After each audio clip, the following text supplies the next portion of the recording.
Welcome to She's in the Weeds. I'm Sam. And I'm Hollis. We're best friends exploring the intersection of pop culture and the female experience. Be sure to follow us on socials and subscribe to the podcast so you never miss an episode. And if you love us, give us that 5-star review. Nailed it? I think it's fine. 1, 2, 3, 4. Hello. Hello. How are you? I'm really good. How are you? How are you? Tell me now. I'm good. I had a really fun date last night. Ooh, exciting. Yeah. Let's hear about it. I went to this restaurant called Vita in New Orleans. Odd. In New Orleans? In New Orleans, in Indianapolis. I wonder where that came from. I don't know. Just like a muscle memory? Yeah, there's lots of restaurants in New Orleans, I guess. No, it was really great. It's like a fine dining establishment. It's part of the Cunningham group. One of the best dinners I've ever had. Oh, really? So good. Yeah, we did like the 7 Is course. it downtown? Mm-hmm. It's downtown, but it's like not right on Mass Ave. It's kind of like off the beaten path a little bit. Really beautiful building.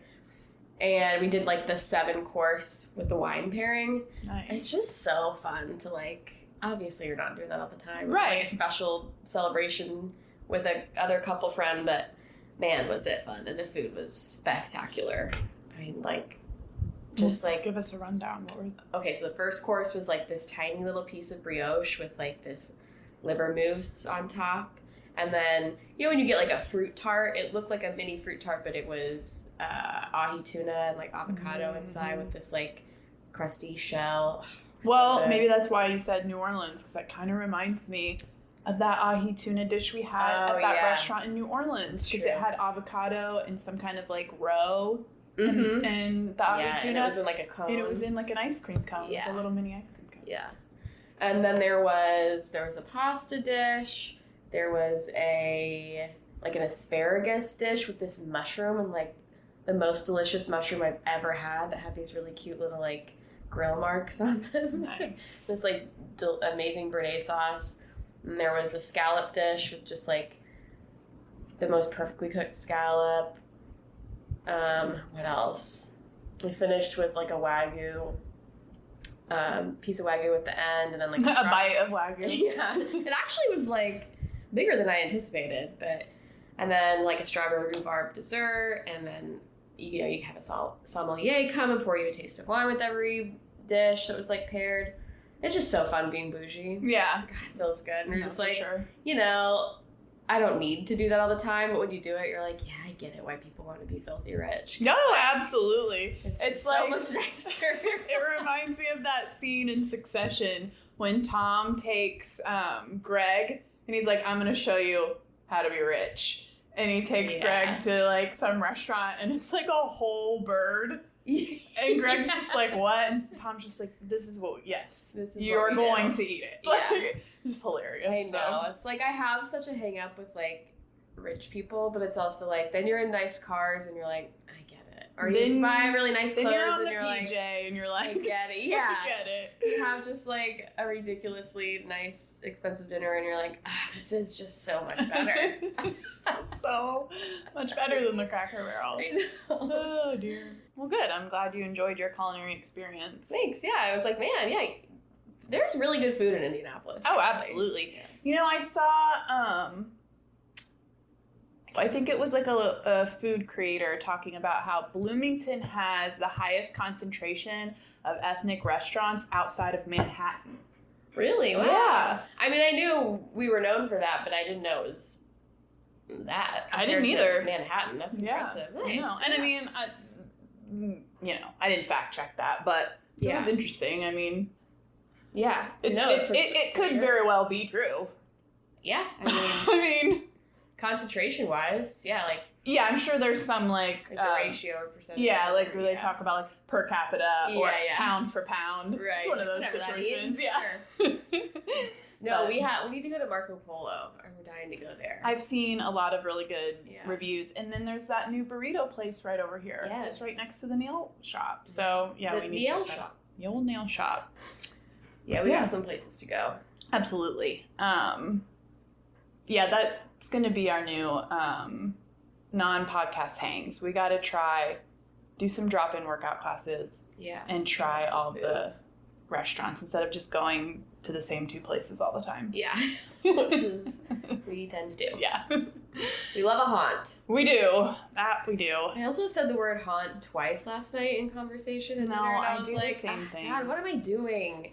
Do I not have my vocabulary? No, I sucks. think that's just a thing. Like, I do that too. I noticed that in episodes where I'll say, when we did the Lauren Spear episode, I said hubbub like 4 different times. And like, it's just you latch on to something and then I'll never say it again. You know what I mean? I don't, yeah. So it's a behavioral disease. it is. That is a behavioral disease, one that we have in common for sure. It's like, why did I just say that word 7 times in one conversation and then not again for 9 years? So any hoodly doodly. Been saying that a lot too. Except you say that one quite often. I do. Yeah. That one I come back to It's for a new sure. catchphrase, Yeah. I think, for you. Yeah. Put it on some merch. It's been a recent. It has. I don't remember you saying it. No, it's definitely a recent development. Yeah. But it's more evenly dispersed. Yes. It's not concentrated into 1 hour of talking and then never said again. Yeah, you haven't dropped it. It's a repeat Yes. offender. Absolutely. Offender? No, Eh, whatever. it's okay. My update is that I had been working on trying to get my grandfather's, I can't remember the name of the document, but it's basically like you can reach out to the war archives and get documents, because I wanted to know like exactly if he had participated in all 4 of the jumps that his infantry did. If you're listening to us for the first time, my grandpa is a World War II veteran.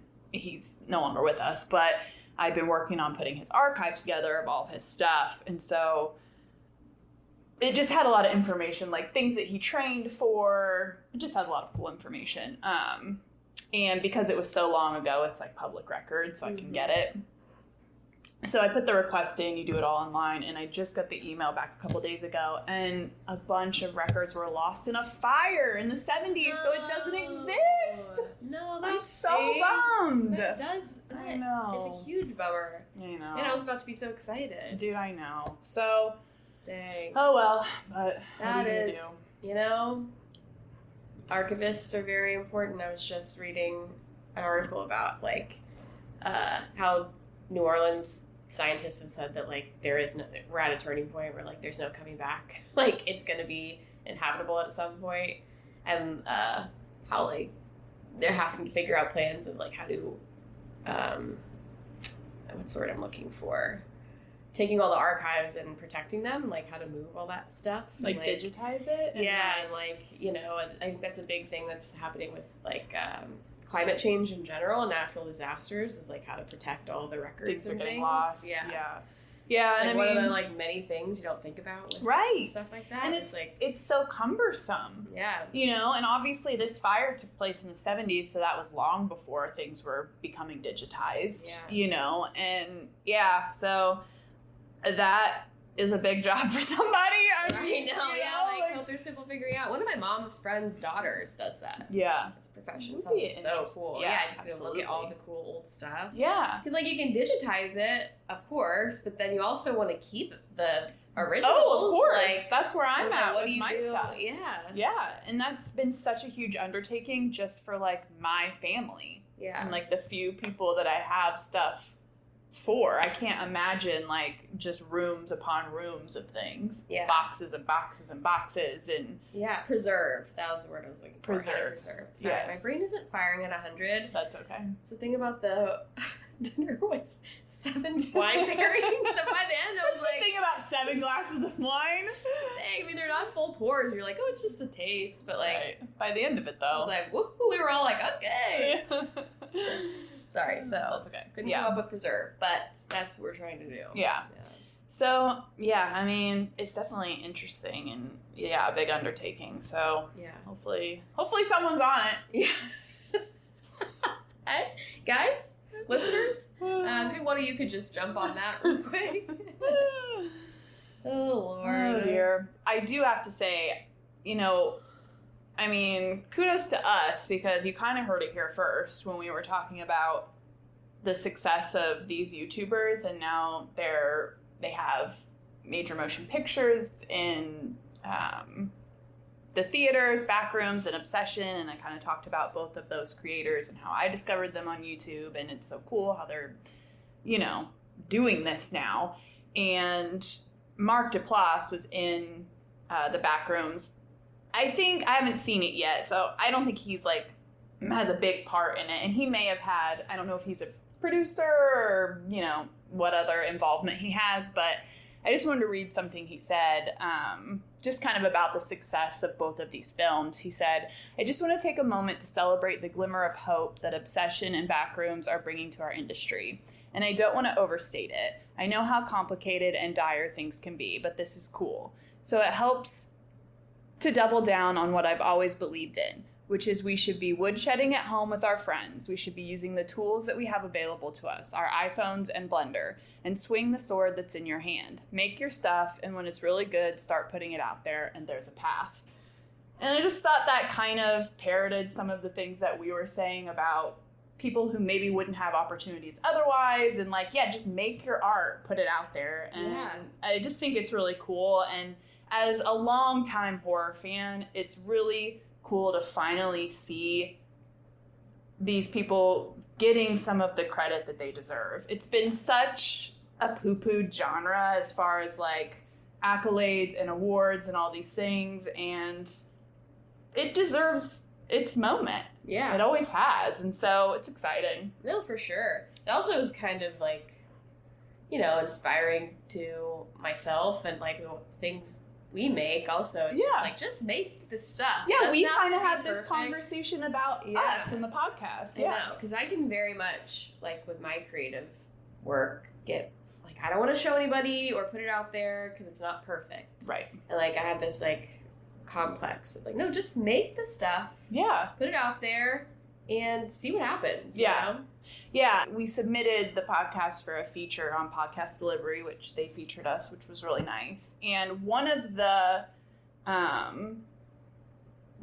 things, I think it might have just been an article kind of talking about sort of the future of podcasting. And one of the things that they're sort of looking to or anticipating and they're encouraging people to do is podcasts to just kind of go with it, put it out there.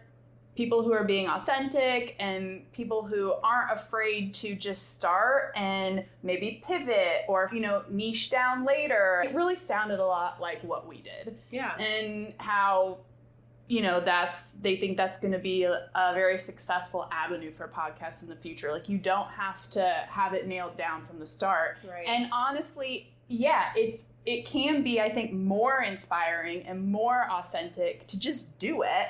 And then if you need to pivot or you need to change things, you can. Yeah, you're going to evolve. Yeah, exactly. So that also made me think of us, and I was like, here we are. We're doing it. We're just pioneers, We're just creators. That's right. So anyway, okay, I also have this story, speaking of horror. I don't know if it's going to be funny now, but it really struck me as funny last night. So I'm in horror Facebook groups. It's one of the last frontiers of Facebook that is actually productive, I feel because it's sort of the new message boards and blogs, And so I follow them for movie recs and stuff. And it's one of those things where you join the group, but they're public groups. So if you're following similar things, you might see it on your feed, even if you're not part of the group. It might pop up. And it's called Horror Movie Lovers is the group, I think, name. Someone posted what's a movie you can watch, 10 times and you don't get sick of it. And all these people are commenting Halloween or the original Scream movie or The Thing or whatever. And somebody posted Men in Black.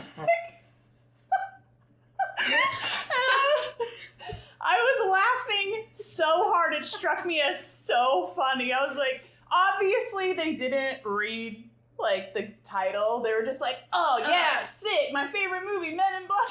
Right. This is not a horror movie, obviously. Definitely haven't read The Room at all. So funny. And it must have just popped up on somebody's feed. They didn't read the group title. Yeah. And they were just oh yeah, Men in Black, watch that all the time. Men in Black is one I should rewatch. I haven't seen it probably I wonder if it's still hits. Yeah. I haven't seen it in a long time either, but I definitely have seen it like pretty far out. I would say from like when it came out. I feel like it's probably pretty good. I would say I feel like it would probably be good too. Yeah. I mean it was awesome at the time. Yeah. And I feel like hilarious. Yeah. It was. Like the height of Will Smith's career. Prime time Will Smith. Yeah. Tommy Lee Jones, I mean, is he still alive? Oh, I don't know. You know, no, I think he died kind of in the last like 5 years. Well, R.I.P. Let's fact check that. But every time somebody moves a heavy piece of furniture, I always think of that scene where he's dragging that table across when they go to take the test and they're in that room and he's trying to like write in the egg chair. Yeah. And then he gets up and drags the table and he's like, "You want to get down on this?" And, oh my gosh. What's that guy's name? Edgar. In the Edgar suit. Yeah. Oh my god. I just Googled Tommy. Oh my god. No, he's very much alive. All right. Okay. It's got to be getting up there. 1946, 79. Oh, that's not as old as I thought. Yeah, he's dead. No. Yeah, I think he died pretty recently, actually. Pretty recently. It's like I took it pretty hard. You know me. I take all the celebrity deaths pretty hard. It's like me, just being totally sure all of my elementary school teachers were dead. Yeah. My friend Sydney was like, they all died back in that storm, remember? I'm like, how? She was definitely in her 80s when she was our teacher. Like, she's alive? Oh, dear. Oh, goodness. Anywho. Okay. Well, you got anything else? I'm just mowing through the topics here. Sorry, no. That's okay. I know. I feel like I normally come with more topics, so I just go, and then sometimes I'm like, does Hollis have things to say? And I'm just like, just forget you and your stuff. We're moving on. That's okay. I was so focused on our weeds because I did the weeds topic. Yes, so yes. Hollis is running point on our weeds. Time on that.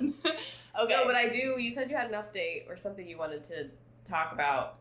Yes. Justin, and I don't want to mess up your flow if you have something else you want to talk about first. Let's just touch briefly on the video that I shared to our stories. Oh, yes. So, obviously we talk about beauty standards a lot on this podcast, and we've talked about them from all sorts of different angles and how layered it is and how it's part of the patriarchy. But it was interesting. I had never thought of it from this angle before, and it really resonated a lot. This woman was talking about getting Botox and how typically when we think about Botox, we think about beauty standards in terms of keeping us looking young.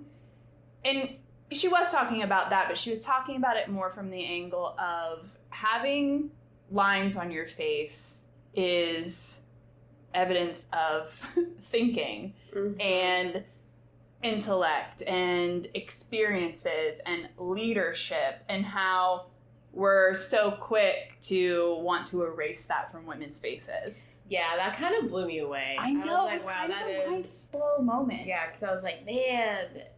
Because on one hand, I was like, because she even said, just like, maybe I'm overthinking it, which is another thing we all do. It's just like, are we reading a mountain out of a molehill? Yeah.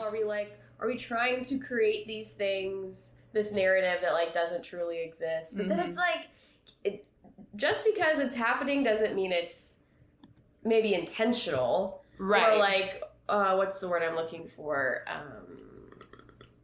Nefarious. Right. Like, I'm sure men are over here sitting and pining away going like, how can we remove any expression from these women's faces so it doesn't look like they're thinking? Right. Like, I'm sure it's not like a super intentional thing, but it still could be. But it's still a byproduct something that happens. Yeah, absolutely. Exactly. Yeah, and it also got me thinking about, and I'm just going to read this here because I do this where, like, I think these things through and I write it down, and then I don't want to seem like I'm reading on the podcast, and then I, like, lose my train of thought. So I'm just going to read it.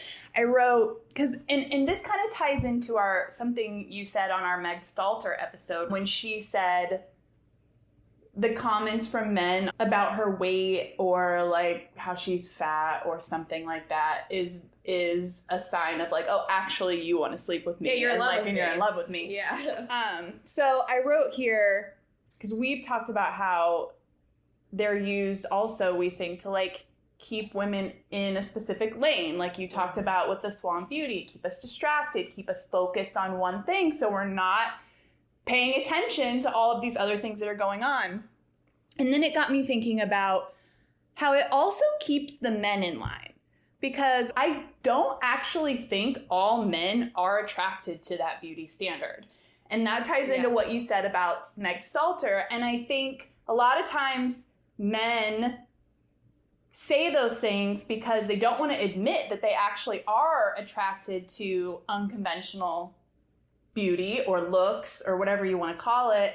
But at the same time, all men benefit from the way in which beauty standards uphold the patriarchy and keep us focused on those things. And that does kind of tie into what we're going to talk about with our reality check. And that theme came up with our weeds topic too. Yeah. So it all kind of ties together. But because it is. It's ultimately, it's all about power. Control and power. Yeah. Keeping people silenced and distracted so that they're not paying, like you said, not paying attention to keep everything going in the direction. Keep the status quo. That the patriarchy wants it to go. Exactly. No disruptors. Because I do think not all men have the power and wield the power. It is a pretty small percentage of them. Yet, they all benefit from that small percentage that wields the power. Yeah. So even if they're not necessarily wanting us to adhere to beauty standards because it caters to a specific male gaze that maybe they don't even participate in because they actually are attracted to women who are not being held to those beauty standards, it still benefits them to keep those beauty standards in place and to make comments like that. Yeah. You know what I mean? Yeah, it's really kind of twisted. It really is. It really is. I know. And I mean, I was kind of thinking about that too with like the male loneliness epidemic also, where it's like, and I think about this when we talk about systems in general, or it's like, well, what is a system? Right. Like at the end of the day, systems are people. Right. They're groups of people that have created, because systems are perpetuated by the human beings, by us, and like thinking about talking about male loneliness and just like, I feel like the wise, mature position is to say that like, of course, no one is immune from like the oppression of the patriarchy, even men. Right. But it's like they are the patriarchy. Right. And they're the ones perpetuating it. So like if you guys are lonely, then that has to be something incumbent of white men, I think, to figure out. Yes. And it's the same kind of ties into that a little bit, where it's like, who actually is perpetuating this, even if it's not intentional? And like, I don't know. I'm not really making my point very well, but... No, I understand what you're saying, though. That's what makes it so complicated. Yeah. And that's what makes it so hard to be solution-based. Yeah. I know, and I feel like we start talking about these things, and I, like, see all these ends that they're, like, almost linking and tying together. I know. And then I start thinking about it, and I'm like, no, it's not quite it. It's like one day I'm going to, like, have a moment where it all clicks, and I'm like, yes, that's how these are all connected. So I feel like all of these things we talk about in different ways, they all are connected and perpetuate each other. Yes. But it's just, like, it's hard to clearly see it sometimes. No, absolutely. But that's part of the reason why we're here doing this, too. Yeah. And it kind of goes back to that thing Lena Dunham said that I said we do on the podcast. That's why we keep returning to these things time and time again and talking about them and connecting the dots. Because, eventually, hopefully, the picture will be finished. Yeah. And we'll see it clearly for what it is. And then maybe we can have some sort of solution-based conversation. Like that's the problem with finding, like you said, the solution is like, feels like in history, finding a solution has always started with finding someone to blame. And I don't know, it doesn't feel right to be like, men are the problem, the patriarchy is men, so figure it out, which is kind of what I was just saying. Right. Because like, obviously we can't do that. Right. Like, I don't think that's going to work. But it's like, so it's not necessarily that that's not the truth. You're right. But it's not going to work as a solution to just, agreed. And it's like, and then we also talk about how women perpetuate it as well. Oh, so it's like, I think we're all we're all responsible. We're all part of the system. Yeah, it's just like how do we take responsibility individually and systemically? Collectively. No, I know. Yeah, for sure. I know. And so often too, like, we're talking about these things, we're thinking about these things, we're making all of these connections, we have all of these offshoots, and then I start to spiral, like, but what are we actually doing? Yeah. What do I need to be out here doing? Right. And that's the part where I get stuck. What do I actually do to make a difference? Yeah. I mean, oh yes, we vote, we do all of those things, but it's like... Resist. I think we just resist the pressures of... I know. But then it's hard because resisting doesn't feel good. No, it doesn't. You know, and it... You know, like, I don't want to stop wearing makeup all the time. How do I be a June Osborne in a world of Serena Joys? Yeah. Like, you know what I mean? Well, I don't know. That's the thing is, like, it feels like a lot to ask of women to be like, yes. Hey, just resist the patriarchy. You're going to be miserable and nothing's going to work for you and all the doors are going to close, but you got to do it for history and for the women coming after you. And you're like, what? No, I have one life. Like, I'm trying to enjoy it. That's exactly it. You hit the nail on the head. That's exactly it. No, I know. I know. So but then at the end of the day, I think about, okay, but like, is not wearing makeup really going to make my life that much worse? No, because it's all in my fucking head. Yeah, exactly. I know that's the thing is, like, I don't think men really care. No, I don't either. They don't. I mean, of course, but they know that they can make us care. That's what it is. I know, they don't really care, but they use it to make us care, so that's what we're focused on. I know, and it's also like a thing when we talk about this too. I'm like, what men though? Because I feel like this is a part where I feel anti-feminist because most of the men in my life aren't the men we talk about when we're like, men are out here doing this. No. You know what I mean? Like, but you're married to a wonderful man. Yeah. I'm dating a wonderful man. My brother, my dad, a lot of my male friends. And it just, I don't ever see them behaving the way we talk about patriarchal systems of men behaving. But then it's like you watch these things like we're going to talk about in the weeds topic, I know. and you're like, no, everyone is horrible. No, so I it's know. like, that's what I was trying to say earlier, I think, when I said it is, I think, a small percentage of them. But at the same time, they all benefit from that small percentage. What are we asking then of these men to do? Like protest? Like no, get out I there and be think we like, can get into it a little bit. I think we have a little bit of an idea, and it's going to tie into our reality check. Yes. So great. let's put a pin in it, take it to that, because we know there are some things they could do that they're not doing. And I'm not saying, I didn't mean to insinuate that there's... No, I know. I'm like, oh, there's nothing you can do. No, just go take a nap. No. But like... No, I know. I think a lot of them would say, well, what am I supposed to do? Just like we were saying, what are we supposed, as women, what else are we supposed to do? I think it's more about them holding each other accountable, which they don't do. 100%. Yeah, yes. Which a lot of them don't do. Yeah. Okay, so before we get into the reality check, do you have an update? I just do. Mm-hmm. I have a Blake and Justin update. And I know you guys are probably like, stop talking about this. I'm so sick of it. And I get it. Sorry, if you haven't figured out that's what we do on this podcast. I know. We circle back. We go back. Go back to the pond. A circle back. Is that it? A circle back. You know this isn't your strong suit. Circle back to the pond? No. What? We're always going back to what's the phrase? The watering hole? The watering hole, maybe that's... I made that up. I have no idea. There's something like that. There's like you go back Golden to Pond? some body of water. And that means like you're always going back to the same old thing. It's like, whatever. We'll Chattahoochee? Okay. So cut that out.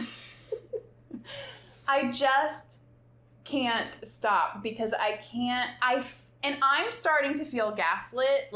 I'm starting to feel crazy. Why am I the only one who's seeing it like this? Why am I the only one who's talking about this? So the newest thing is, I was talking about how they had that settlement, and it is a strange settlement, and I would love an attorney's opinion on this because I don't really understand that part of it. And I did do a little bit of Googling because I was like, this seems like this is something that doesn't happen very often, and I wanted to know if I was right. And it did say that it's rare for a settlement to be reached without any money exchanging hands. But then, like I said, she was still able to pursue this motion for attorney's fees and damages. So it just doesn't make any sense to me. Like, what do you mean you settled without money, but she can still pursue this, but it has to have a separate ruling? Like, I just don't really understand that. However, that's sort of neither here nor there. I would love an expert's opinion on that. But now, the lawmaker, so like the person who wrote this legislation, is criticizing Blake Lively, saying the legislation was strictly created to protect victims from being financially ruined or legally intimidated by powerful abusers when they choose to speak out. And I am struggling so much with this. Okay, so I also just want to point out that they didn't break it down per person, but they said that combined, her and Justin Baldoni have spent $60 million so far, and that's without it going to trial. Yes. Okay? $60 million. I realize that they're rich people, but that's a lot of money. Yeah. Okay? Maybe it's not financial ruin, but that's a big hit, even for a celebrity. Okay? Yeah, Also, from what I've read, is that she's thinking about moving to the UK to try and rebuild her career. She's not getting hired for anything. Everyone hates her. Her reputation is gone. So that definitely could fit under financial ruin for an actor. Okay? Also, she was countersued by Justin for defamation. I would call that legal intimidation. Yeah. Okay? So what I'm really struggling with here is I don't see how her pursuing protection for herself under this law undermines the law. Requesting the fees is the last frontier of justice for her, and I can understand criticism. I guess she's requesting like 3 times the fees as like damages, but it's also like her attorneys are advising her, and if they're saying she can collect damages under this law, then she's gonna do what they're telling her to do. Quite frankly, this feels like an example of the law providing what it intends to provide, which is protection for people who come forward with these claims, and would encourage other women to come forward too. And what's happening with the media coverage surrounding this is exactly what women are afraid of when they think about coming forward, is that they're going to be criticized, made to look bad, and say that they're complaining and that it's a false accusation. This seems like people saying what happened to her wasn't significant enough, or that because she's this rich celebrity, she doesn't deserve it. Or maybe that they just don't even believe her. And I just think there's a lot of irony because the lawmaker creating this law to protect survivors and victims is then coming out and trashing the victim for using the law to try and protect herself. It's like kind of nuts to me. Like, what do you mean? And now, guess what Justin Baldoni's new avenue is going to be? Ew, I don't want to know. He's now going to, considering, it didn't say he was definitely doing, he's considering becoming an advocate for the falsely accused. Oh my God. Like, you have got to be kidding me. What a 180 from being an ally for women. I know. Like, are you kidding me, bro? I know. That's and insane. Some of the other criticism, too, for this was they're saying she shouldn't be seeking this big financial payout when the harassment claims were thrown out. But it's like, we talked about this before. The person who wrote the legislation, according to the legislation, the harassment claims don't even have to be true. The only thing that matters is that the retaliation took place, and that was the claim that was going to move forward to trial. Now, I'm not saying she would have won. All I'm saying is it had enough legs to move forward to trial.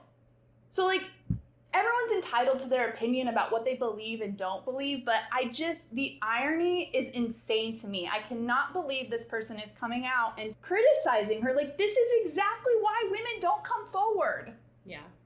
No, 100%. It's insane to me. And the other part of this, too, is like, and you brought this up, it's like she's not just doing this on her own. Like, she's being blamed directly for all this, but she has a legal team. And if there is some part of the law that's being undermined by her pursuing these fees and damages, that's the attorneys that are doing that, and the criticism needs to be framed that way. Yeah. You know what I mean? know, and that's what is unfortunate about cases like that, is that, like, you're the plaintiff or the defendant, I guess, in this case, maybe, depending on what suit you're talking about. But yeah, when people are thinking about it, digesting it in the news, I think people picture her as just like this mastermind that's like going through and making all these decisions, or it's like she's literally just doing whatever her lawyers are advising her to do when it comes to this. I know, and like I don't understand it at all, and also like the criticism from this lawmaker saying like, you know, it's undermining the law, her going after this astronomical financial settlement, whatever. Okay, but like, she probably just wants her money back that she put into this case. Financial ruin and reputation loss and all of these things is going to look different depending on the situation and the parties involved. And I would imagine that this type of, I'm not saying this type of thing doesn't happen in other workplaces, corporate, even small places. I'm not saying that, but it's rampant in the entertainment industry. So I'd imagine that law is going to be involved in cases from the entertainment industry. And like, I don't understand, like, what do you mean? When you have a civil case, the end result is a financial payout. Yeah. What do you mean? Right. It doesn't make any sense to me. And it's like, and now I'm starting to feel gaslit and crazy. Like, you have done exactly what you intended to protect people from. Right. What do you mean? I know. That's what's such a mind F about this whole case, and about him in particular. It's just like, and now we've created a monster. Are you kidding me? Yeah, and he's just gonna keep a victim monster. Yes. Because he's always the victim, it seems like. Yes. This guy. And like now he's an advocate for victims, or it's just he's gonna be an advocate for the falsely accused. Yeah, he's gonna keep playing that card forever. It's just like, God. Like my blood is boiling. Yeah. And I feel like I am the only person on the planet talking about this. Everyone else is just like, and I just want to look at these people and be like, what is it about? Do you even know why you are so angry about her and you hate her so much? Can you even pinpoint what that even is? No, because they'd have to psychoanalyze themselves. And they'd realize that it's like self-hatred projected onto this woman. Either that, or it's latching on to this media misogyny. narrative. Coupled with latching on to this media narrative that was likely orchestrated by Justin Baldoni and his PR crisis person. Yeah, crisis PR team. It really worked too, because my God. Yeah. It's insane, Hollis. I can't get over it. Yeah. When I saw that, I really want to like write a strongly worded letter to this person. And I haven't looked it up because I might just do it. If it's a woman, I'm just going to die. It has to be a woman though. Yeah. I know, it probably is. It probably is. Yeah. I'll do some research and circle back on who it actually is next episode, because I was so angry I couldn't bring myself to read any more about it, but yeah, this is a tough one. Oof, this one really You think doesn't make anyone any sense. is going to come forward now? Yeah. Oh, I know. Are you kidding? Exactly. I know, it really does. I mean, it's the same thing. This ties very much into what we're going to talk about for our weed topic, too. Yeah, it does. Okay. Let's move on before I burst a blood vessel. Okay, so listen, we know, like, you've heard people talking about stuff because we had our Lauren Spear episodes, and so it's going to be a while after when you're hearing this, but that's okay. Yeah. What do we have to say about the Summer House reunion? I mean, the one thing I have to say is Dara. Oh my gosh, her statement read him to filth so exquisitely and articulately, and she just nailed it. Yeah. Nailed it 100%. It is interesting, like, I wonder how much of that she thought before this happened, and, you know, how much and how much of this brought up probably some feelings for her about, like, her relationship with Wes. And just like, this is a pattern. Yeah. This is not just like a one-off scenario. He's continued to do this. Yeah. And then, of course, bringing in the ex-girlfriend, Neha. Yeah. It's just like, oh gosh. Even just the way it was all shot with her on the phone and the FaceTime call, just like, yeah, getting dicey. Yeah. I'm curious to see what his response will be about all of that. And I almost felt like there was a moment where Amanda was almost coming to a little bit and being like, ooh, this isn't going to be good for me. Maybe I made a huge mistake getting involved with Wes. There was like a moment where I was she's like, thinking it. Yeah, or she was just like, I am an idiot. Like, this is going to happen to me. Yeah. And now I have to go 10 toes down on this. Like, absolutely. There's no turning back. Yeah. I know, it's crazy. And, like, I think we talked about this a little bit offline, but, like, we all know the timeline is bullshit. Yeah. I mean, there's no way that they didn't sleep together until after the statement. That's insane. They wouldn't make the statement. They wouldn't have made the statement. And I had forgotten this detail and then saw a video and was like, oh, yeah. She had told people the reason they made the statement is because there was a video circulating of her in a compromising position with West, and that's the video that got shown to Sierra, and that's how she found out, and that's why they made the statement. So, like, what kind of compromising, if you hadn't been intimate yet? Yeah. Like, what do you mean? And it's just like, come on, guys. We weren't born yesterday. It's a lie. And you could tell that she went off cuff with that. She went off script. Yeah. Did you see the way he looked at her? No, I don't think Oh, yeah. They had definitely decided on something, and she went off script with that for whatever reason. And you can tell he's just like, what are you doing? Yeah. Abort? Yeah. Yeah. Crazy. I know. You almost feel bad for her. Almost. I do. A little bit, yeah. I did enjoy Bailey giving it to Ben a little bit. Oh, yeah. Yeah, and then Levi saying, yeah, there's something that just changes in your eyes. Yikes! Yikesy. Yeah, I mean, where do they find all these bozos, honestly? I don't know. They're all bozos, except for Carl. I know. Carl, also, like, it's the year of Carl. Yeah, I mean, and Carl's, KJ. KJ's good, Oh, yeah, too. KJ's wonderful. Yeah. Of course. I listened to, KJ was on Carl's podcast. Yeah, I listened to that, too. It was a good episode. Yeah. Carl's actually, like, a really good interviewer. Yeah. No, I mean, I've listened to it quite a bit. Yeah, it's good. same. Yeah. I know, it's just like, has Carl just been the one the whole time? Maybe. He's really had a transformation. Yeah, he has. Another thing I do want to talk about quickly is the Kyle Cook redemption arc. Yeah. Because I've seen a lot of discourse about this, and maybe this is like my own insecurity about it, but I feel like this is true, and sometimes I feel like these things are conflated a little bit, and I just want to say that, like, we talk about the nuance a lot here on this podcast, and we talked about it a little bit before, and you had said, you know, he was like the worst husband of all time, and like if this hadn't happened, like we would all just been like, get out of here, Kyle, and like he would have been the villain of the season.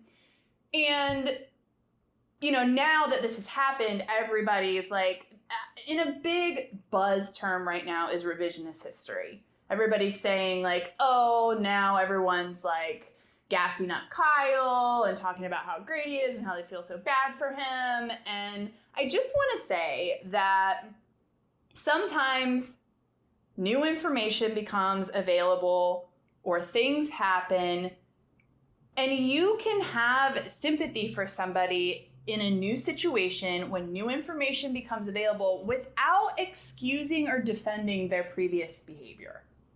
Yeah. I just want to say that, like, two things can exist at the same time. Just because we're suddenly like, oh, I kind of feel bad for Kyle now, and like, that doesn't mean that it doesn't have to be revisionist history. Yeah. It's not synonymous.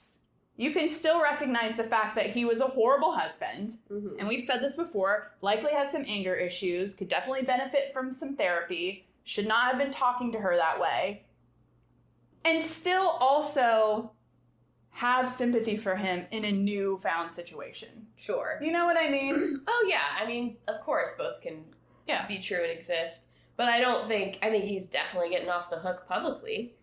You know, I think for a lot of people, I mean, you are capable of doing that, but I think a lot of people have just been like, oh, I completely forgot about the past. And I think if Amanda had done this with anybody else, with the person that wasn't connected to Sierra, no one would give a shit. No. I'd be like, yeah, obviously, they had a horrible marriage, and, like, that's what happens. You treat a woman terribly for years and years, and then she's gonna eventually stop filling your needs. Yes, which is kind of gross the way he brings it up all the for time.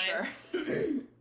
The problem is that she chose West, who was connected to Sierra, and now she is the ultimate villain. Yeah. Because people don't really... I feel like people are, yes, of course, like, oh, just, like, justice for Kyle, feel bad for Kyle, but no one really cares about Kyle. No, not really. You know? It's all about the fact that she, you know... Exactly. That she betrayed Sierra. Yes. Anyway, I just was seeing a lot of discourse around that, and I understand it, but I also think a lot of the way it was being talked about, it's like they weren't leaving room for there to be two narratives. Yeah. You know what I mean? Yeah. So, anyway. I know, and I think when I have feelings of sympathy for Amanda, it's because I do feel like in one aspect, people have forgotten that, like, she was spent years in this marriage that was like, you know, hard for her. Yes. You know, like that. That's part of that revisionist history too. Yeah. It's being revised for both parties. Yeah. Yeah. And I keep seeing, you know, there's been so many videos of like therapists coming on and like giving their take about, and I saw one that like very much spoke to that was like, you know, we forget that like people are using clips against Amanda where it's like, oh, look at her. She was, like, already sleeping with Wes because she's, like, so checked out. She's like, but you forget she's checked out because she's exhausted from it's exactly a relationship like she's been dealing with for if the it last had been 7 anyone years. else, Yeah. people probably would have been like, get after it, Right, Amanda. exactly, yeah. No, for sure. No, I agree. But anyway, I just needed to make that statement. Yeah, no, I think that's very, very astute statement. Okay, All right, well, let's get into the Valley. Yes, let's get into the Valley. I have one quick thing to say about In the City, and then let's move on to the Valley. Okay. I'm just going to read this. Oh, wait, I have something to say about In the City, too. Okay, I'm just going to read this. Okay. Kenny's a loser from In the City. The reason he was so triggered by what Lindsay said is because she was spot on. He's not sure about his girlfriend that he convinced to move across the country. And now that she's here and the initial spark, quote unquote, is wearing down, he's over it. So he gaslit Lindsay into thinking she's crazy when he's the one who was talking behind her back to everybody and fueling the fire behind the scenes. And then when she found out and tried to have a civil conversation with him, he's the one that came in confrontational and combative and then tried to turn it on her. I hate him. Yeah. Preach. Agreed 1,000%. This guy is trash. And he's doing exactly what West is doing. Yeah. In just a very slight in what he variation. thinks is a more mature way. Yeah. He thinks he's like above the drama and so mature. Yeah. Also, inviting a woman to move to New York to move in with him is like this supreme gift to her. Yes. Like, she was fine. She had a life.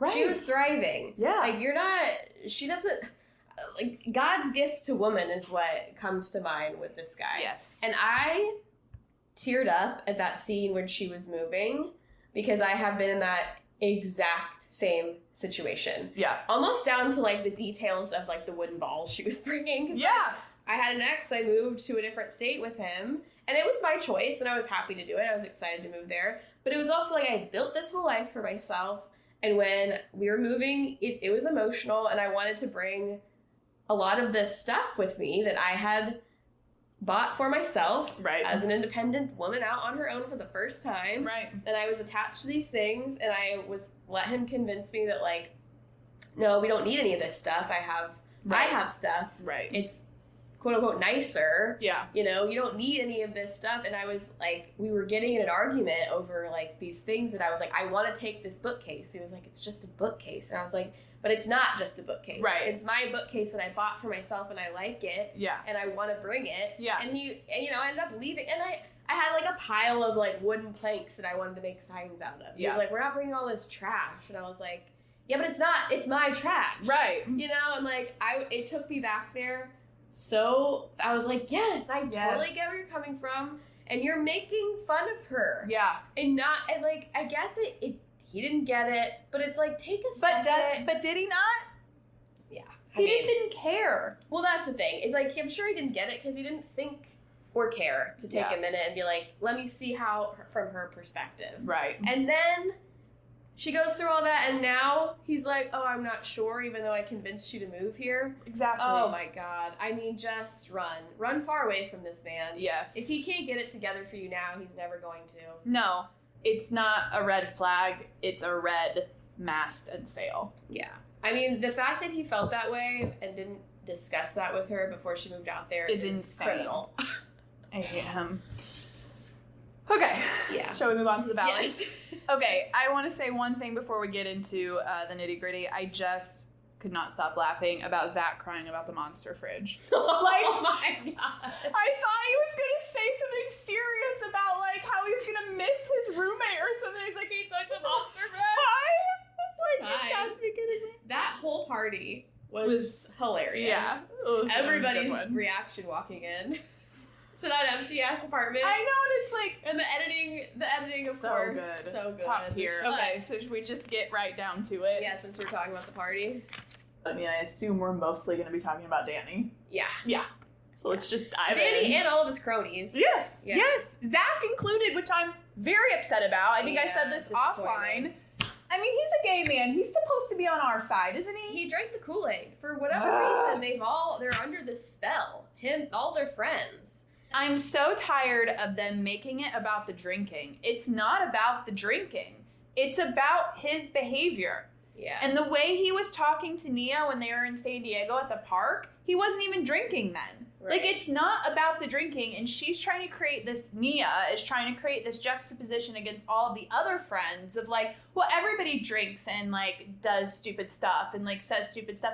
Nobody else in the group drinks and then harasses women. Yeah. And And I I Jax, and he's gone. Yeah. And quite frankly, we never saw that on camera. No. And I know we didn't see Danny's transgression in that regard on camera either, but also no one really ever talked about Jax doing something like that to someone other than Brittany. Yeah. You know, not that that makes it okay, but like this was a very specific incident that he did to other people on the cast, and I felt so bad for Jasmine. They listened and received Lala's concerns about it. They were much more receptive to her than they were to her. And I'm sorry, but it's really hard. And she talked about that in her confessional. It's really hard to not think that it is a little bit of internalized racism. Like, they would not take Her seriously. And it's hard to think that it doesn't have something to do with the fact that she is a black woman, she is a gay woman. Yeah. And I think maybe even the gay part even more, because they're like, well, it's a guy. Right. Like, you're not even sexually attracted to men. So So, you can't like, be- you can't be it wasn't even, you know what I mean? Well, It's this- so yeah. insane. I do think it is internalized racism, and that they immediately thought she was overreacting. On the one hand, I'm glad Lala is bringing it up. I'm glad there's somebody else to, like, be in Jasmine's corner, even if they don't necessarily see it that way. At least someone else is bringing it to light and not just, like, joining in the, Yeah. it's fine, like, you know, aside from Janet. And it's like, yeah, justice for Janet. We talked about this even when that season was airing, that, like, what is going on? She's not wrong. Yeah. Everyone just thinks she's annoying or something. Right. I don't know. Like, that's her only transgression, has been being annoying. Props to Janet for not backing down on it. Right. And, you know, digging her heels in and saying, like, no, I'm right. Yes. And what I'm standing up for is the right thing to be standing Exactly. up for, and you're not going to change my mind about it, because Right. I'm not making a big deal out of nothing. Right. I didn't make this up. Right. I am just talking about what exactly happened. No, you I can't know. convince me that it didn't happen. I know. That it doesn't matter. And at one point, and let's just move into, like, all of the guys, the women too, but mostly I want to talk about the guys just, like, acting like it's not a big deal. Even Zach in a confessional said something like, you know, I think Danny should be able to do whatever he wants. Do whatever he Do wants. I know. I was like, are you kidding What? me? Do you understand what do whatever he wants means? Yes. Do whatever he wants means he can go around and grab women's asses. Yes. And he can talk down to people. Because that's what he's doing. Exactly. I know. I was shocked when he said I that couldn't too. believe it either. And when you talk about blood boiling, that conversation between Jesse and Danny And and Schwartz, where Schwartz I mean, just, I was like, locked up. I was screaming at the I know. TV. I was just like, you've got to be kidding me. And this We is... knew Jesse was going to rear his ugly head again Yeah, eventually. Exactly. I know. He's been on his... Talk like, about revisionist history. There's one that I have seen, and I am like, I cannot believe it. There are so many comments of people talking about how much they love Jesse. I don't get it. I cannot understand it. I'm like, I don't either. this man is just as bad as Danny almost. Yeah. I mean, and this is exactly what we were talking about in our patriarchy conversation earlier. Yeah. That, they all benefit. This cronyism where it's we're gonna keep the bar so low for each other so that none of us are held accountable either. Because if we hold Danny accountable, say he can't do what he's doing anymore, eventually I'm going to be held to that same standard. Right. And so that's what they do. It's exactly what it is. Each other get away with it, and then they defend each other. No, I know. No holds barred. Exactly. So it's just what else? And Schwartz will say in his confessional, because Jesse's trying to talk about Brittany's behavior. Yeah. And Schwartz will say in his confessional, oh, Brittany doesn't have a mean bone in her body, but he won't stand up to the men at the table. It's ridiculous. And the hypocrisy of it all, because the whole point, Danny has this insane idea that literally people got together and schemed to bring him down. Yes. The target on his back. Yes. Bullshit. And now they're doing the exact same thing. Jesse's like, okay, well then we're going to get together and scheme against Brittany? Yeah. Brittany Cartwright? Who just got her sparkle back? And you're going to come for Brittany? No, I know. The woman's been through enough, A. And B, she has literally nothing to do with any of this. No, you know who I know. is the only one responsible? Danny. I was mind blown. I was like, I cannot believe these two bozos are not only having this conversation, but proudly having it on front of a camera as if they're these brilliant masterminds who have finally figured it out. You know what it was giving? And it's just you guys are idiots. It was giving Titanic congratulating themselves on being masters of the universe. Exactly. That's what it was giving. And Danny just being like, yep. Yeah. He's so dumb. Any of his responses are always just what was he saying? What's the one he always says? Certainly, or absolute. He just has these one-word answers where he's just I know I should. He's so performative. You shouldn't have to hide your drinking. I know I shouldn't. The fact that they can't even. You shouldn't have to hide it. You're hiding drinking alcohol in front of your friends, and that's not the problem we're talking about here. Yeah. You're literally telling him you should be able to do whatever you want. Right. It just because they're so focused on trying to shift the narrative to the drinking. Yeah. So that they can again juxtapose it against everyone else in the group, so they can make it out to not be a big deal when that's not the issue at all. The issue is his behavior, and that the reason he has to hide the drinking is because of how he's behaved. I know, and it makes me suspect that it's because these men don't think what Danny is doing is wrong.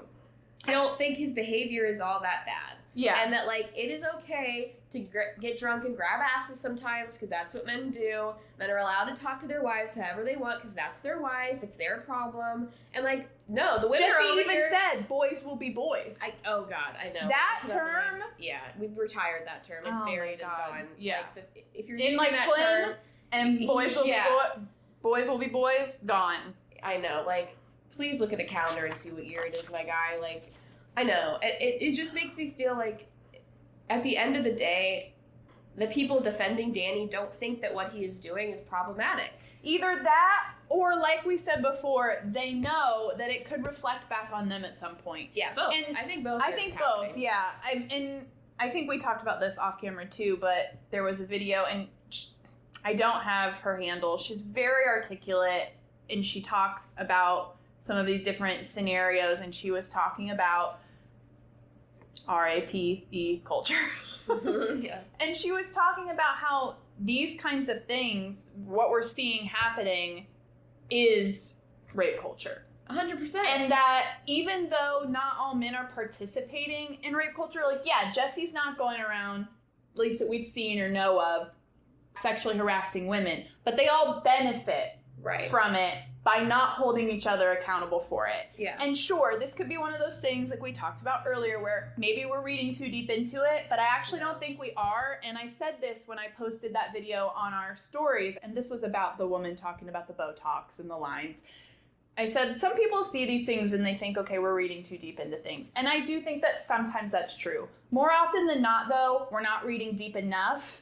And the people with the power are banking on that. Yeah, absolutely. I mean, it goes back to the Justin Baldoni case. Yeah. That, like, women aren't going to come forward because they've seen time and time again that they end up getting slaughtered in the media. Yeah. And, like, the repercussions aren't worth it. Yeah. Yeah. And it's the same thing here where it's like men continue to physically abuse and rape because they know that they can get away with it. Exactly. You know, and that they know that their boys are going to have their back. Yeah. Because even if their boys aren't doing it, they're benefiting from no one being held accountable for it. Exactly. And, like, I'm obviously, Danny didn't RAP anybody, but, like, I know. Should we spell rape and then just say rape like 3 or 4 times? But, like, even these, you know, aggressions at these smaller levels still matter. Yeah. It still builds up to much more serious crimes. Like, and we have to abolish all of them. Yes. We have to squash out all of this behavior because at some level it builds to something much more serious. Yeah,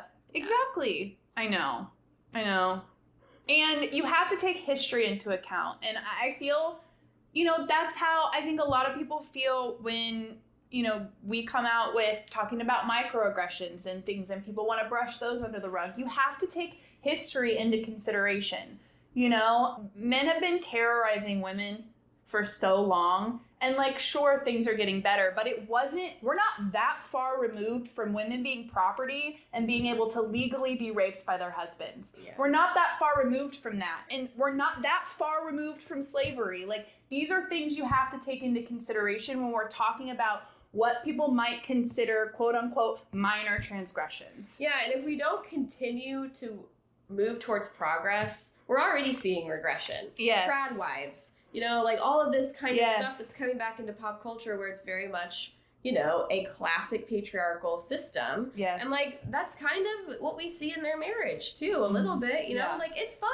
You can choose to live however you want in your marriage, but you cannot take it outside and treat other people badly. And we talked about this before, too. Like, traditional values don't have to be misogynistic.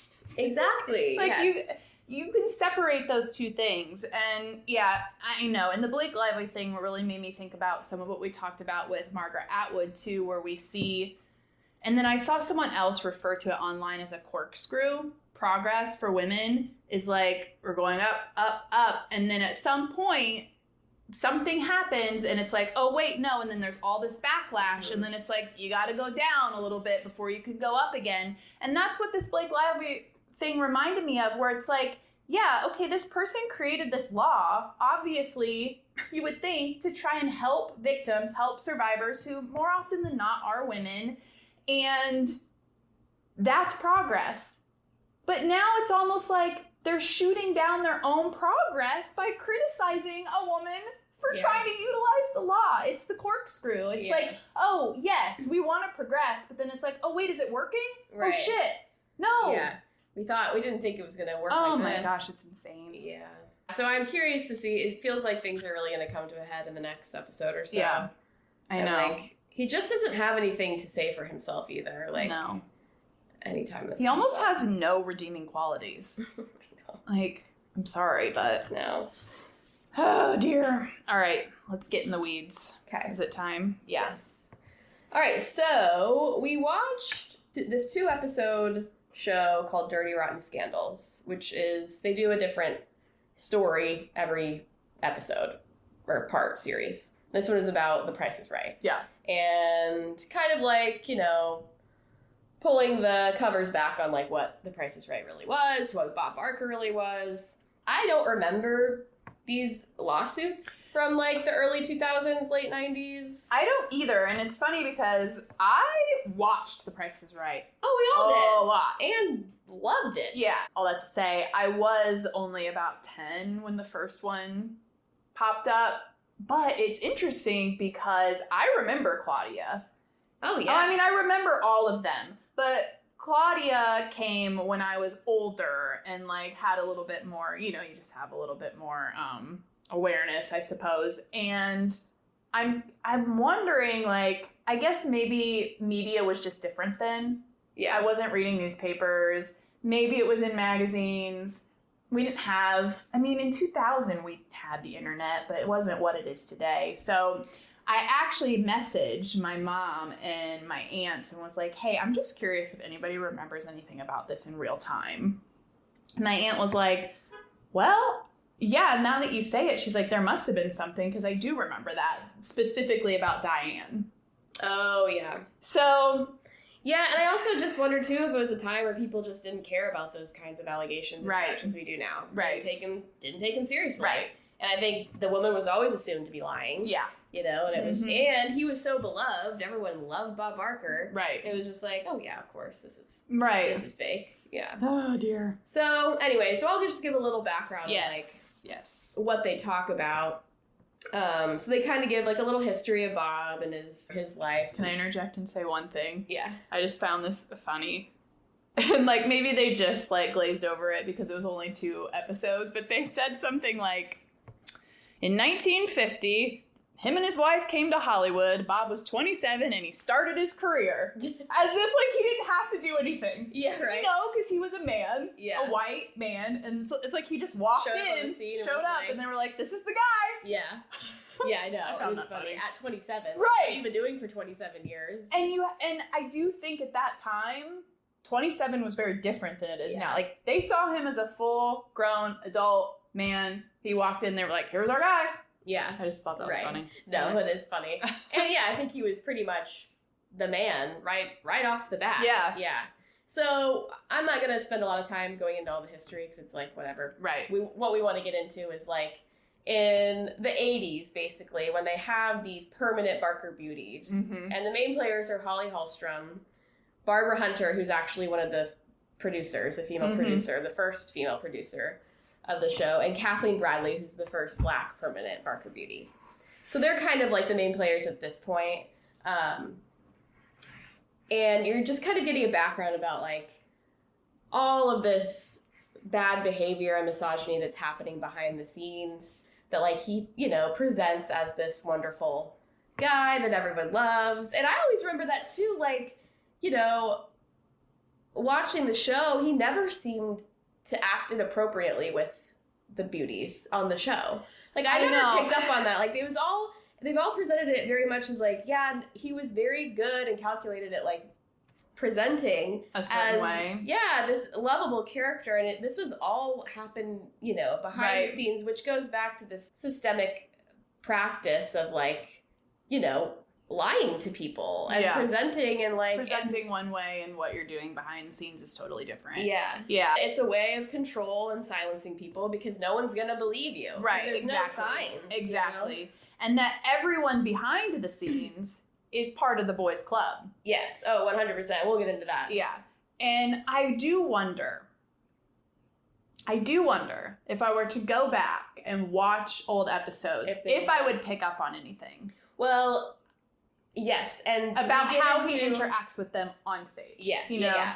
Well, and definitely, because there is a racism angle to the story as well. And they show some clips where it's like, oh, I do remember that. Yes. And it didn't occur to me as racism at the time. I just thought he was like being funny. Yeah. But now it's just like, oh my God, yes. Yeah. He was only doing it to people of color, Yes. Black people specifically. Yes. Yeah, crazy. And and you might get into this later, but how they chose a specific type of Black person that fits these stereotypes that we think of Black people to be like. Those were the people they were choosing. Yeah. Loud, obnoxious, overweight. Yeah. These negative stereotypes that we have, they were feeding into that with who they chose as contestants. Yeah. Which is sick. Right. Yeah, and I mean, even just, you can argue with just the way Barker's beauties were chosen, Mm-hmm. just to begin with, and the fact that, like, it's all women, they had to be a certain body type, they had to be voluptuous, a lot of them were, you know, encouraged to get breast implants. Encouraged to lose weight. Yeah, oh yeah, I mean, I'll bring that point up later, but, yeah, so, I mean, and they also treated them as, like, you are so lucky to be selected. Oh, to be yes. there. Like, you should be, you know, kissing the ground we walk on because we allowed you to become a Barker beauty. Right. You know, so it's like, even just right out the gate, like, these classic tools to, like, make them feel, you know, dispensable. Yeah, and absolutely. like they needed to be doing whatever they could to keep this job because they are so lucky. Yeah. Okay, so Also, him calling himself the world's greatest master of ceremonies. yeah, Ew. pretty gross. So the 1980s, Bob had been the host, but he becomes executive producer in the 80s, and I guess that's kind of where they all notice like things really flipped. Shift. And he becomes very egomaniacal and just like, again, the master of ceremonies things where it's like Bob is now the guy. He's in control. That's disgusting. He's running the show. And also, I guess it's significant that his wife passes away. Oh, which I yes. guess they had like a very close relationship. And that all the women noted that like when he grieved pretty heavily for a while, but then after he was kind of out of this grieving period, he also kind of noticeably changed. And he starts dating one of the beauties, Diane Parkinson, who's she's described in the doc as the Pam Anderson of daytime TV. You know, she's blonde, she's beautiful, she's voluptuous. She's like the classic one. And so they're dating for a while. It is revealed that Diane has slept in the past with other black men. And Bob becomes enraged and infuriated and can't believe that he's sleeping with somebody who has slept with black men because apparently he is that racist. So they have this huge fight, they break up, and in retaliation, she poses for Playboy, which I don't know if it's written in their contract, but it's like understood that they are not to do that. None of the Barker's beauties can be involved with Playboy. I don't know if it's like those magazines in general or just that one specifically, but she kind of does that in retaliation to, you know, this huge fight they have and this public blowout they have at work. Mm-hmm. And then she gets fired for doing this after working there for 18 years, which becomes the beginning of a pattern of this retaliation. Yes. Where it's like, you obey the unwritten rules that we have set for you, and if you don't, we will retaliate. Yes. Can I say one thing? Yes. I also just quickly going back to his wife, and I felt like this was kind of coming across in the documentary too as well, where it's like, gosh, sometimes I think we still think this way. But there was this idea where they were talking about how his wife wasn't there to keep him reined in. I'm pretty sure I wrote this as a quote. He was unleashed and became a narcissistic maniac. And I think there's this idea that it's a woman's job to keep a man in line. Yeah. And no, I'm sorry. Yeah. Like, I'm so tired of that narrative. Oh, So absolutely. And I mean, later we'll talk about this too, that they all kind of refer to a lot of these men and their behaviors like, oh, they're frisky, they're handsy, they're fresh. Yes, like that's just like how men are. Yeah. You know, and it's just like, it's part of the unwritten rule that like, you're just supposed to accept this as status quo. Like, this is just how men act. Yeah. You know, and it was a very generational thing, I think. But yeah, no, Just for that sure. the responsibility is always on the women. woman. Yeah. Yeah. To tolerate or to keep them in line. Yes. Yeah. So, let's see. Oh, yeah, okay. She gets fired. She then files a sexual harassment suit against Bob for things that have happened at work and their relationship. And then they're going through this trial, and Bob expects all of the employees and the Barker beauties to testify in his defense in this trial. Yes. For his character. Yes. And most of them do, and a few of them refuse, including Holly Hallstrom, who is actually the main character kind of in this story. She's one of the main characters. Yeah. And she's kind of, I think, the one who's, you know, really been the trailblazer and in making sure that people understand who Bob truly was. Yeah. Because I'm sure you'll have this at some point, but Diane is nowhere to be found. Like, what is that about? Yeah, well, I was reading more about it, and I guess did they kill her? She's just became a recluse. Like, So we know she's alive. Yeah. And that was, like, my main thing. Because they're like, her whereabouts remain a mystery. They made it seem like she's dead.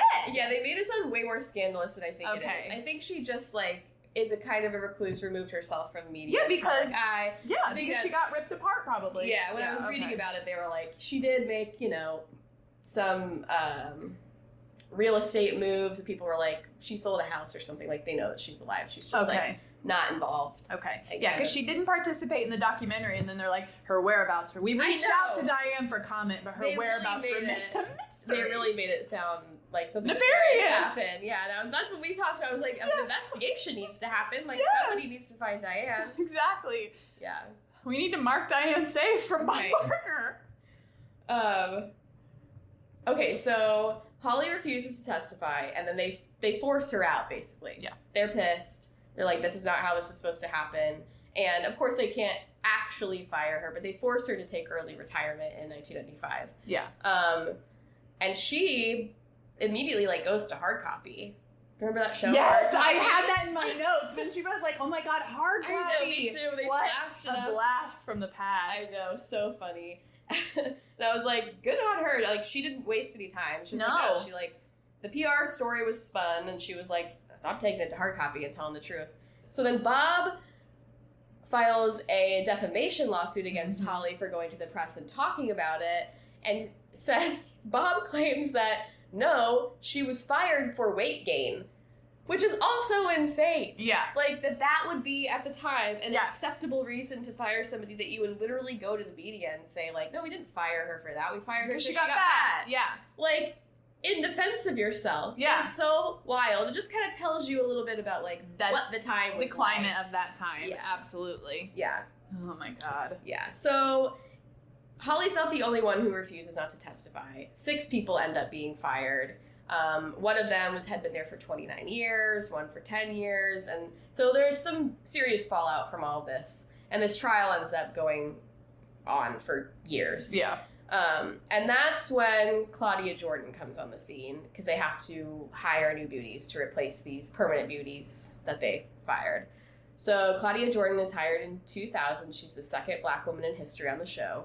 She is replacing Kathleen Bradley, who was the first Black woman. Yes. And, you know, she's also talks about her run-ins of sexual harassment and inappropriate behavior. Yeah, they were all being treated inappropriately. Yeah. And you might bring this up at some point, but are you about Barbara being snubbed? Oh, I didn't have it. Okay, I'm just going to mention it because it plays into this idea of the boys club. And this is how these things get perpetuated and how people get into these roles and how all of these systems get upheld. Because they talk about in one of the scenes how somebody says something like, nepotism is the worst thing that exists. Because Barbara was on track to be like executive producer or something, or the producer of the show. And the guy that was currently the producer just snubbed her, hired his son who had no experience, and gave him the same salary it took Barbara 10 years to earn. And then they're talking about how awful he was, how he abused his power and was a total creep.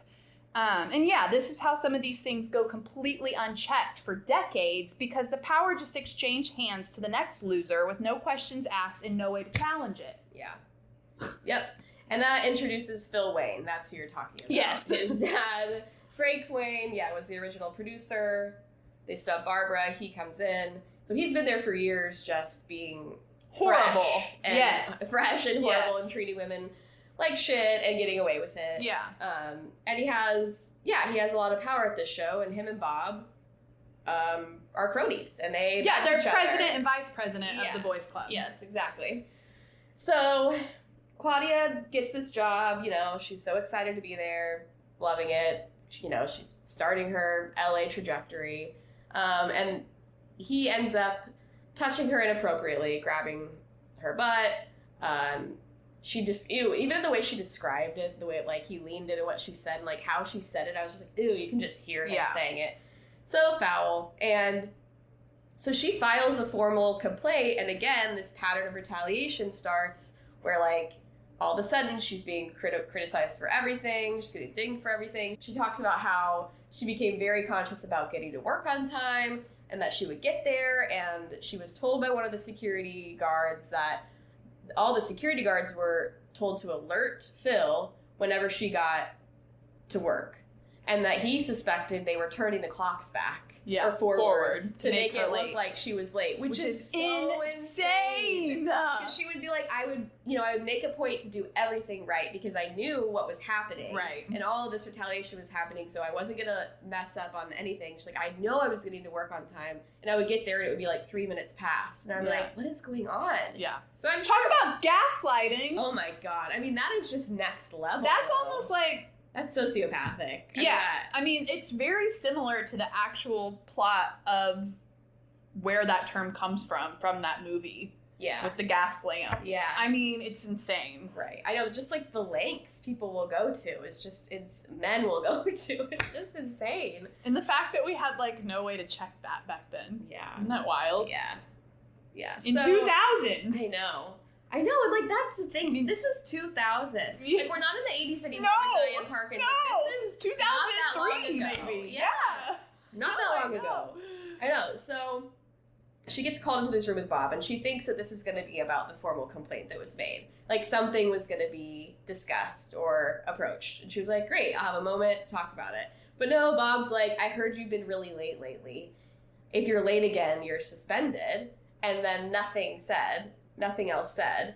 And then he's quoted to say, when she kind of brings it up, like, aren't you going to talk to me about, what happened with Phil? And he said, well, he already apologized. What more do you want, Claudia? Yeah. And it was just like, okay, well, that's it. And she, I can't remember now if she said that she did this on air or just like after a show. I think it was after. Yeah. Not on air, but to the live audience. Yeah, it was like, she finally quit. It was like, because of the way I'm being treated, I can't do this anymore. Yeah, good for her. Yeah, which, I mean, this story is just full of relentless women. Yes. And thank goodness for them. At one point, somebody says something like, these women are the unsung warriors of the Me Too movement. Yeah. No, yes. for sure. It takes these stories we don't hear about to get there. Yes. These are the stepping stones. Yes. For sure. Like, it doesn't happen overnight. Yeah.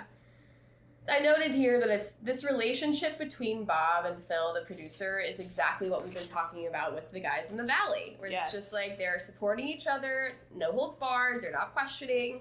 They know that if they protect each other, it's a way to protect yourself. Yes, essentially. Absolutely, self-preservation. Yeah, like you can't do it by yourself, so you have to pull in other people with you. Yeah. So then she quits, and she ends up filing her own suit for harassment, retaliation, and racial discrimination, among a few other things. And they settle out of court. Phil finally does get fired, which is the first time that anyone who's had accusations made against them and this production company is fired. But he does walk away with like a big settlement, of course. Big package. But she really takes it as a win because it is. Yeah, finally you get him out of there. They didn't just like move him to another department. Right. Yeah. And they're breaking up. Yes, that's alliance. A big win for that. Yeah, for that time period for sure. Absolutely. Yeah, and they make this point too about the parallels between Bob Barker and Harvey Weinstein. Yeah, just about how like obviously the physical harassment and the abuse is the crime, but it's almost like the worst crime is the leveraging of power to intimidate people and silence people, because it's what perpetuates and keeps all of this physical and harassment happening. Yes. And absolutely. And how, it's a very scary and successful tactic that we've seen time and time again. I mean, Harvey Weinstein really perfected it, and I think took it to, all new highs, but it is. And the more power you have, the more perfect it can be for you. Yeah. It's insane, I know. And I just had here, obviously, like the parallels to the Blake Lively case, that women are expected not to complain and just get over it. And if they don't, they're demonized, manipulated, and gaslit into thinking they're the problem. And then that's how it's presented to the world when it becomes public. Nothing has changed on that front. Yeah. I feel like nothing has changed. And now this Justin Baldoni clown is doing a complete 180 and becoming an advocate for men who are wrongly accused, when if he had just treated the situation with even an ounce of understanding, it wouldn't have turned into anything.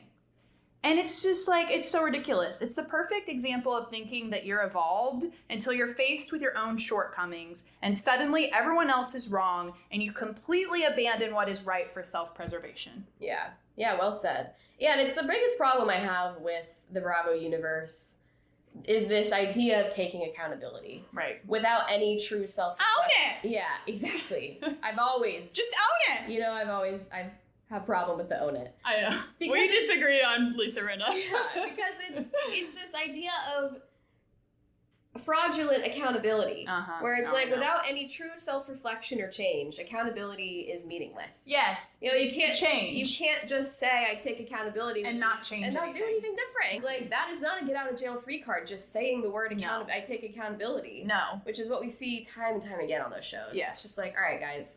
Yes. Nothing's changing here. I agree, 100%. Yeah. So the last point I wanted to make too is about, you know, in 2000. Holly's lawsuit is still going on with Bob Barker. He has filed this defamation lawsuit against her. And then right before he goes to trial, he dies. No, he pulls the suit. And so then there's a lot of litigious activity happening, which is kind of funny. Then she goes back and slaps him with a malicious prosecution suit of like, hey, you can't just rake me through the coals for 3 years through this lawsuit and then just like bail on it at the end. Like that's also, you know, that's also a tactic. Harmful. Yeah. So she sues him, the production company, for malicious prosecution and wrongful termination. She sticks with the case. She refuses to sign an NDA, and she finally settles. Yeah. And she is again another hero in this story. Yes. She refused to be silenced by them. And she took it all the way to the end. Yeah. And now she's here to tell this story. And she's got a nice looking house, if that was her house. So good on her. Yeah. Yeah. And I mean, it took her a long time to give 10 years of litigation going back and forth with this.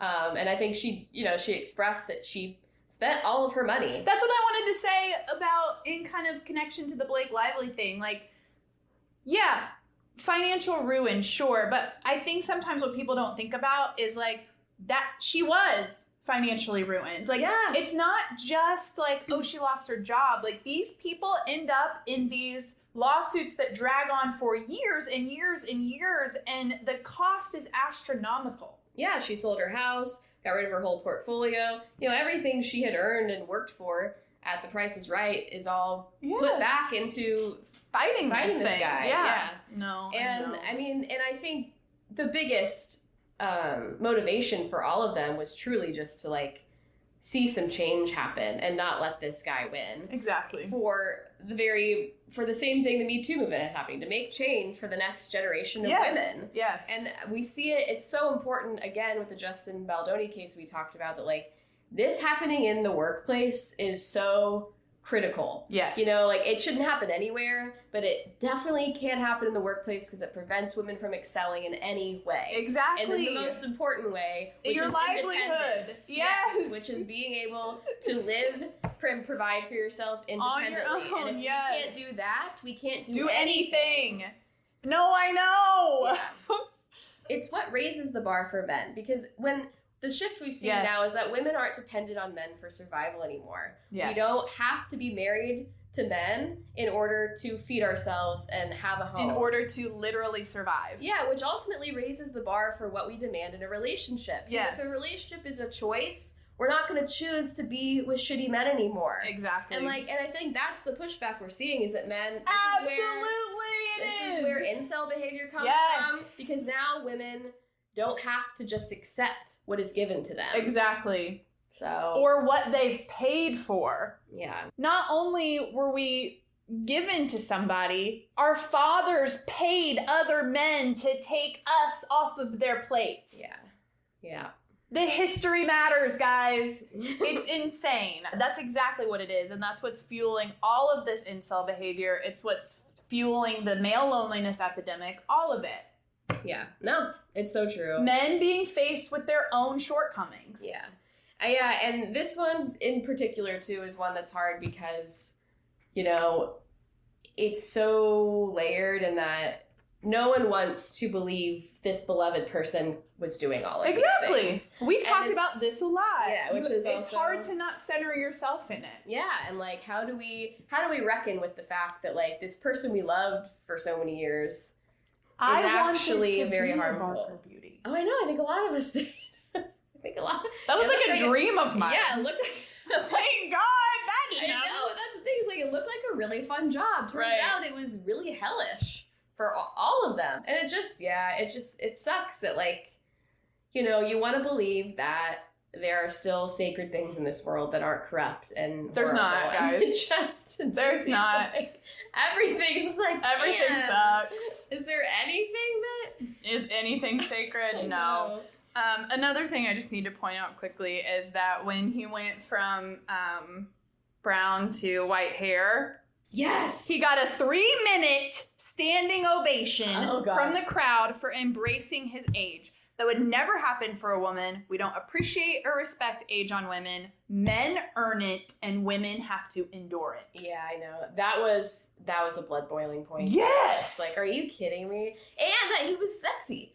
People saw him Oh, as sexier with the gray hair. It's like, Absolutely. that's the reverse would never happen. Never. So if you're out here thinking that, like, we're making too big of a deal about beauty standards and it doesn't really matter, it does. Yeah. It just does. I'm sorry. So, No. So hopefully Drew is doing a much better job with The Price is Right. I mean, he's in the Epstein files, so. Is he?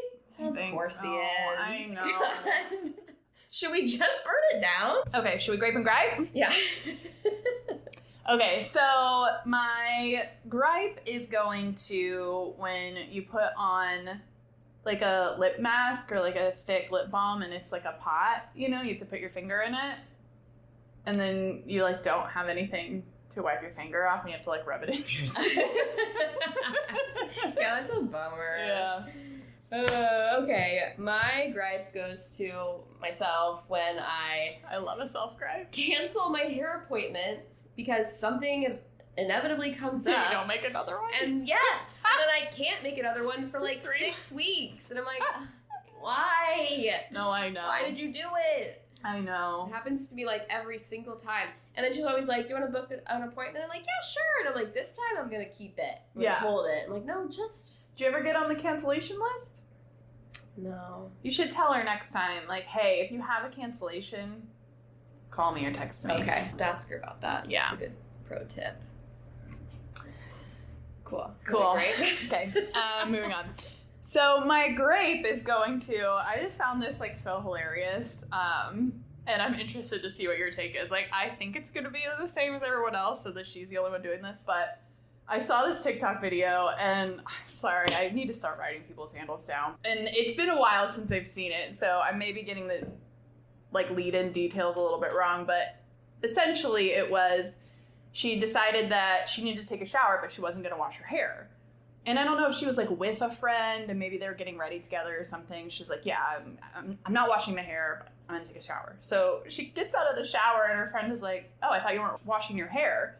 She's like, I didn't. And she's like, why is your hair wet? And she's like, because I took a shower. And her friend's like, right, but like, I thought you weren't washing your hair. And she's like, and then I made the realization that like, I thought when we weren't washing our hair, we were all wetting our hair still.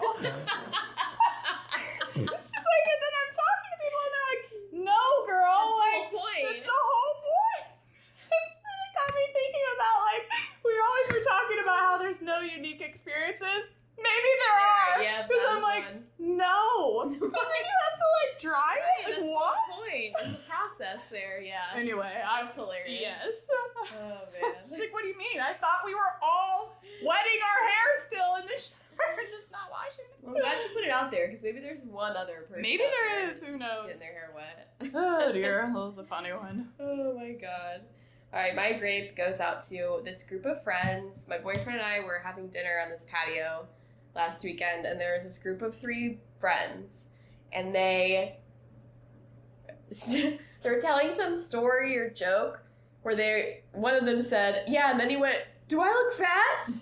And then they all started bursting out in laughter, and these friends laughed for like 5 minutes straight, just like dying laughing, and kept repeating, making fun of this person. Do I look fast? And they were, Fast? yeah, I don't know what the story was. That was okay. just like, whatever it was about that line and that story just sent them all. And the collective laughter of friends yes. is just like the absolute best. It's the same thing in videos where like, When they start laughing. yeah, like you it's start not what laughing. they're laughing at or talking about wasn't even funny, but then them busting out in laughter. Like Yeah. I found myself just like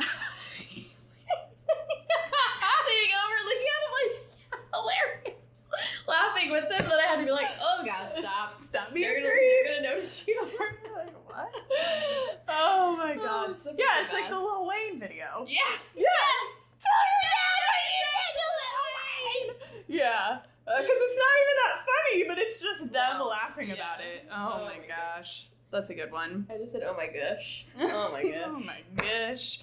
Yeah, well, I mean, Alright. there's the hubbub for the day. Yeah, we solved the patriarchy. Oh, Just about. for sure. Yeah. We definitely connected some dots. Sure we did. The whole episode is a bunch of connected dots for you. We sure did. So, we're out here doing the work. Yep, you're welcome. Thanks for being here and doing the work with us. Yep, thanks for listening to us. Go on and on. Okay, bye. Bye. 3, 2, 1.